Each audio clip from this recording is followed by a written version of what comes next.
Hello friends, আজকে সকাল থেকে তেমনভাবে ভিডিও দিতে পারিনি। তা আজকে একটা যাচ্ছি বড় মার কাছে পুজো দিতে, নৈহাটি বড় মার কাছে। তা ভাবলাম ছোট্ট একটা ব্লগ করি। তা এখন রেডি হয়ে গেছি। তা চলো যেতে যেতে পুরো ভিডিওটা তোমার সঙ্গে শেয়ার। তা দেখো আমরা রেডি হয়ে গাড়িতে বসে গেছি। তা দেখো বড় মার নাম নিয়ে বেরিয়ে পড়লাম দুগ্গা দুগ্গা করে। তা এখন হাইওয়েটা হয়ে গিয়ে রাস্তাটা ভীষণ ভালো হয়েছে। আগে যেটা 34 নম্বর জাতীয় সড়ক ছিল সেটা এখন 12 হয়ে গেছে। তা দেখো গাড়িতে যেতে যেতে একটু ভিডিও ক্লিপ নিলাম, না হলে তোমাদেরকে কিভাবে দেখাবো। আর রাস্তাটা এত সুন্দর না, আর যেহেতু 2 ওয়ে থাকে তাই জন্য যেতেও বেশ ভালো লাগে। এক পাশে শুধু যাওয়া আর এক দিক দিয়ে আসা। এই হাইওয়েটা হওয়ার পরেই আমরা বেশ গাড়ি করে অনেকটা লং ড্রাইভে যাই, আর বেশ যেতেও খুব সুন্দর লাগে। আর সেদিনকে ওয়েদারটা এতটা আমাদের সাথ দিয়েছে, এতটা সুন্দর ছিল, বৃষ্টি হয়নি, মেঘলা ওয়েদার ছিল, এই কারণে গরমটাও বেশ কম ছিল, রোদ্দুর তাপটা ছিল না। আর দেখো হাইওয়ে থেকে আমরা আরেকটা রুট হয়ে এবার নৈহাটি ব্রিজ ক্রস করছি, মায়ের মন্দিরে প্রায় পৌঁছে গেছি। দেখো বড় মার মন্দিরের সামনে চলে এসেছি, এবার পুজো দেবো। ভিড় আছে। দেখো আগে প্রথমেই গাড়িগুলোকে গ্যারেজ করা হলো, মানে একটা জায়গায় রাখা হলো। তারপরে এখান থেকে ডালা সাজিয়ে নিলাম, ডালা কিনে নিলাম। আর এই ভাইরা একদম মানে মন্দিরের অপোজিটে এদের দোকান ছিল, ওখান থেকেই আমরা নিয়ে নিলাম। আমরা এখান থেকে কিছু নিয়ে যাইনি, তা ওরা সুন্দরভাবে ডালাটা সাজিয়ে দিচ্ছিল।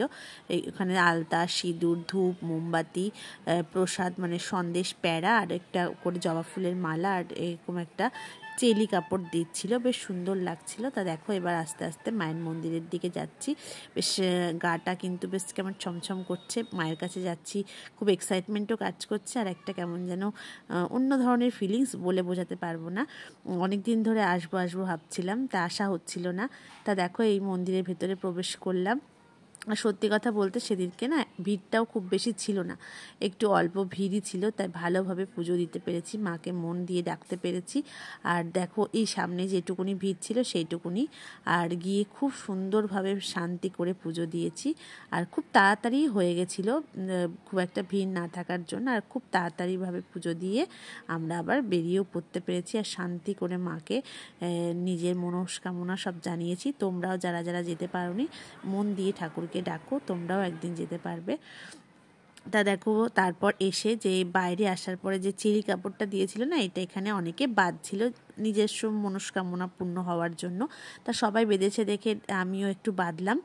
আর অনেকে প্রত্যেকে এখানে বেঁধে রেখেছে, আর মনে হয় যেটা পূর্ণ হয়ে যায় সেটা এসে আবার খুলে দিতে হয়, এরকম নিয়ম হয়তো থাকতে পারে, আমি ঠিক জানি না। বাট আমি এটা বেঁধে দিয়ে এসেছি এবং বেশ ভালো লাগছিল বাঁধার পরে।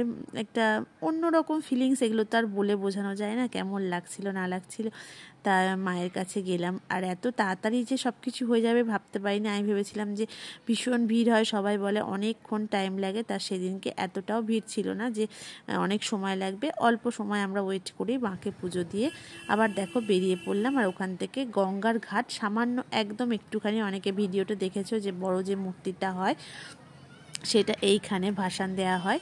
তা ওখান থেকে জাস্ট একটুখানি কয়েক মিনিটের, 1 মিনিটও হয়তো হবে না, একটুখানি জাস্ট আসলাম, এসে একটু গঙ্গার ধারে দাঁড়িয়ে একটুখানি গঙ্গা জল মাথায় ছিটিয়ে টিটিয়ে নিলাম। তারপর দেখো বেশিক্ষণ ওয়েট করিনি, যেহেতু বাইকে গেছি এবং সঙ্গে বাচ্চারা ছিল, তাই হয়তো আবার আমরা রওনা দিয়ে দিলাম। আর একটু একটু অন্ধকার তো হয়ে গিয়েছিল এবং আস্তে আস্তে 8টা সাড়ে 8টা বেজে গেছিলো।